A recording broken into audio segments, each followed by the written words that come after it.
और चलिए आपको बताते हैं उत्तर प्रदेश की तमाम बड़ी खबरें। तो असम के बारपेटा में जनसभा को संबोधित करते हुए उत्तर प्रदेश के सीएम योगी आदित्यनाथ ने राज्य की सांस्कृतिक और आध्यात्मिक विरासत की खूब तारीफ की। उन्होंने कहा कि असम पूर्वोत्तर का द्वार है और मां कामाख्या के दर्शन के लिए देश भर से लोग यहां पहुंचते हैं। ब्रह्मपुत्र नदी को उन्होंने असम की जीवन रेखा बताया, उसकी महत्वता पर जोर दिया। सीएम ने असम की गौरवशाली परंपरा और समृद्ध सांस्कृतिक धरोहर को देश के लिए प्रेरणा का स्रोत बताया है। उन्होंने जनता से विकास, सांस्कृतिक एकता, सहयोग पर संवाद किया। ये कहा कि ऐसी सांस्कृतिक समृद्धि और आध्यात्मिकता से पूरे पूर्वोत्तर का विकास और एकता संभव है।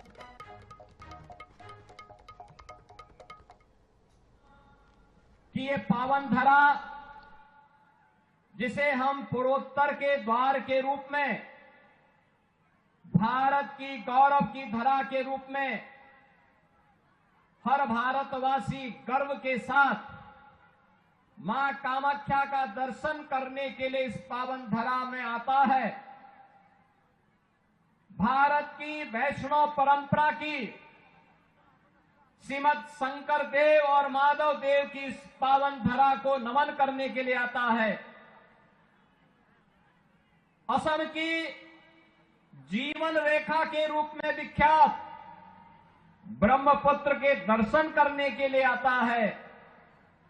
आज ये मेरा सौभाग्य है, किसी पावन धरा में मुझे मां कामाख्या के आशीर्वाद की पावन धरा, असम की इस पावन धरा में, बरपेटा की इस वैष्णव परंपरा की धरा में आप सबसे संवाद करने का अवसर प्राप्त हो रहा है। इस अवसर पर मैं आप सभी के प्रति हृदय से आपका अभिनंदन करता हूं। आपको रंगोली बिहू उत्सव की भी हृदय से बधाई और मंगल में शुभकामनाएं आप सबके प्रति व्यक्त करता हूं। यूपी के सीएम योगी आदित्यनाथ ने पुलिस विभाग की समीक्षा बैठक में बड़ा ऐलान किया।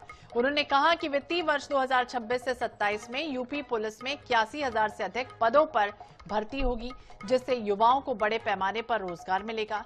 सीएम ने भर्ती प्रक्रिया को पारदर्शी और तकनीक आधारित बनाने का निर्देश दिया। साथ ही कानून व्यवस्था को मजबूत करने के लिए पीआरवी 112 के रिस्पांस टाइम को और घटाने यानी कि साइबर अपराध पर सख्ती और आधुनिक पुलिसिंग पर जोर दिया गया। अग्निशमन सेवाओं, साइबर सुरक्षा प्रशिक्षण और पुलिस आवास जैसी व्यवस्थाओं को मजबूत करने के निर्देश दिए गए। सरकार का लक्ष्य एक सक्षम, आधुनिक और भरोसेमंद पुलिस तंत्र विकसित करना है।